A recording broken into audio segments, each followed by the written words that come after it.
നിങ്ങൾക്കറിയാമോ നമ്മുടെ സ്ക്വിഡ് ഗെയിമിലെ കാങ്ങാന്യൂര് നായകനായിട്ടുള്ള ഒരു കിടിലം മൂവി ഉണ്ട്.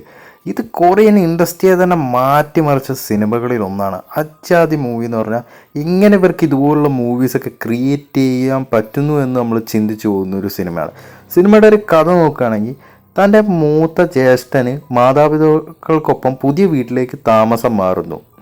നമ്മുടെ നായകന് പുതിയ വീടിൻ്റെ മുമ്പിലെത്തുമ്പോൾ ആ വീട് പണ്ടെന്നോ കണ്ടൊരു ഓർമ്മ അവനുണ്ടാവുകയാണ്.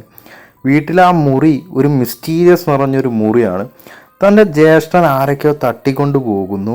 19 ദിവസത്തിന് ശേഷം തൻ്റെ ചേട്ടൻ തിരിച്ചു വരികയാണ്. ആ 19 ദിവസത്തെ കാര്യം ഓർത്തെടുക്കാൻ തൻ്റെ ചേട്ടന് പറ്റുന്നില്ല. അതിനുശേഷം തൻ്റെ ചേട്ടന് വരുന്ന മാറ്റം നായകന് അത്ഭുതപ്പെടുകയാണ്. രാത്രി പുറത്തിറങ്ങി തൻ്റെ ചേട്ടനെ നമ്മുടെ നായകന് പിന്തുടരുകയാണ് ചെയ്യുന്നത്. പിന്നീട് നടക്കുന്നത് ഭയങ്കര ഞെട്ടിക്കുന്ന സംഭവങ്ങളാണ്. ആദ്യം ഒരു ഹൊറർ മൂഡിലൊക്കെ ആയിരിക്കും സിനിമ പോകുന്നത്. പിന്നെ അങ്ങോട്ട് മാറിക്കൊണ്ടിരിക്കും. അവസാനമൊക്കെ എത്തുമ്പോൾ നമ്മുടെ കിളി അങ്ങ് മൊത്തത്തിൽ പോയിട്ടുണ്ടായിരിക്കും. സിനിമ 2017 ഇറങ്ങിയിട്ടുള്ള ഫോർഗോട്ടൻ എന്നാണ് സിനിമയുടെ പേര്. ഇതൊരു കൊറിയൻ സിനിമ ഇഷ്ടപ്പെടുന്ന ഒരാളാണെങ്കിൽ തീർച്ചയായിട്ടും ഈ സിനിമ നിങ്ങൾ കാണണം. സച്ച് എ മാസ്റ്റർ പീസ് സിനിമ കൂടിയാണിത്. ഈ സിനിമ കണ്ടുകൊണ്ടിരുന്ന എല്ലാവരെയും ഞെട്ടിച്ചൊരു സിനിമ കൂടിയാണ്. സോ ഈ സിനിമ നിങ്ങൾ തീർച്ചയായിട്ടും കാണുക. ഇതുപോലത്തെ കൂടുതൽ ഇൻട്രസ്റ്റിംഗ് വീഡിയോസിനായി നമ്മുടെ ചാനൽ ഇപ്പോൾ തന്നെ സബ്സ്ക്രൈബ് ചെയ്യുക.